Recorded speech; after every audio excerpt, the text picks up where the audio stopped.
In the final episode before The Walking Dead's mid-season finale, Daryl and Rick team up to save Beth and Carol. Hi, I'm Cinestars Brittany Umar, joined by Rodney Ho, radio and TV blogger for the Atlanta Journal-Constitution. And Rodney, I'm interested to hear what you think about this episode because it seemed to be yet another placeholder sort of episode. Not a whole lot happened during this one. Seems to be really gearing up for that mid-season finale. What do you think overall?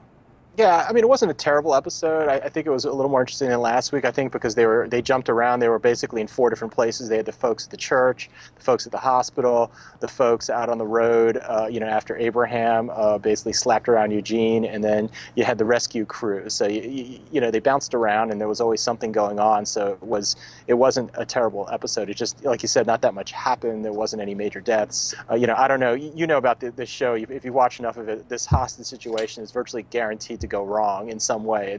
It's unlikely that he's going to hand over those 3 cops and get back Beth and Carol without any consequences here. Something terrible is going to happen, and it's hard to read what Dawn, who's kind of like, she's not like Morrissey's character, the governor, or Gareth, who was I can't read her. She's kind of unpredictable. So who knows what's going to happen next week? But somebody's probably going to die. That almost always happens. Yeah, well, I think we're all expecting it to be a pretty big episode after the lead up that we've had the past few ones. Indeed.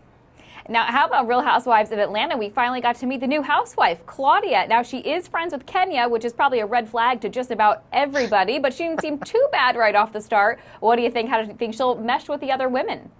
Well, she's single. She has no housewife credentials, as usual. That doesn't seem to matter on the show, but she just came in. Yeah, I actually met her back in July when she first came for the Ricky Smiley morning show. I had no idea she was auditioning for Real Housewives. It didn't even enter my brain, but she clearly was angling for that gig and managed to get it. Back in the early seasons of the show, Cynthia Bailey felt like she didn't seem to have much of her own opinion of herself or of anything, but now she's sort of ramped up the drama. I think she's taken lessons from Kenya and the other women to be able to sort of, act the part, so to speak. Yeah, well, and Cynthia has said ever since she stopped being friends with Nene so much, she's been able to sort of gain that confidence. She's free from that. Yeah, she's no longer up Nene's whatever you want to call it, but they've mentioned it several times.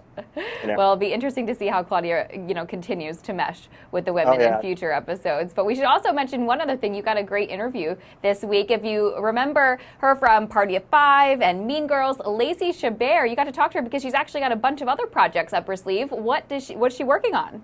Yeah, last night she was on, these holiday Christmas movies, their original movies come out every year. I think there have been about 30 of them this year, mostly on networks like Hallmark and Lifetime. And we have a local network here called Up TV, and they do a bunch of Christmas movies. She has one called The Tree That Saved Christmas that's airing this Saturday on Up, and she stars in that. And last night she was with Jane Seymour. She played a woman who finds out her husband is, royalty. It's kind of like, Princess Diaries, I guess, in that sense, except it's a Christmas movie. And she gets to star with Jane Seymour, so that's pretty cool. I think these Christmas movies are all sweet and sentimental. They all have, a lot of them have very similar themes. The one that Up TV is doing this weekend involves, a tree farm that her parents have, and it's about to be foreclosed on, and there's a mean banker, kind of like a Mr. Potter in It's a Wonderful Life, and she goes back to her hometown, and of course, guess who's there? Her former love from high school that she broke up with, and you can just pretty much guess how it's going to play out, but it's very sweet. And Lacey herself, she's had a lot of press lately because Mean Girls has had its 10th anniversary, and she says she gets people quoting, Mean Girls to her all the time, and she's fine with it. I mean, she is really thrilled that, that movie has had such an impact, even more so in many ways than Party of 5 ever did, because that's a serialized show and doesn't get repeated the way people can just watch Mean Girls on Netflix or something. Now, does she think that she's more associated with Mean Girls now, more so than Party of 5? Yes, indeed, yeah, because I think people just don't watch it. It's not on TV very much, Party of 5, so there's not as much of that resonance, even though it was on for 6 or 7 seasons. And she said it was just weird watching her, every awkward moment of her teenagehood sanctified on the TV screen. I'm sure, but it's also not bad to be remembered for Mean Girls because, I told you before, I'm a big fan. Absolutely, yeah. All right, thanks so much for the scoop, Ronnie. We'll talk to you again soon. All right, thank you.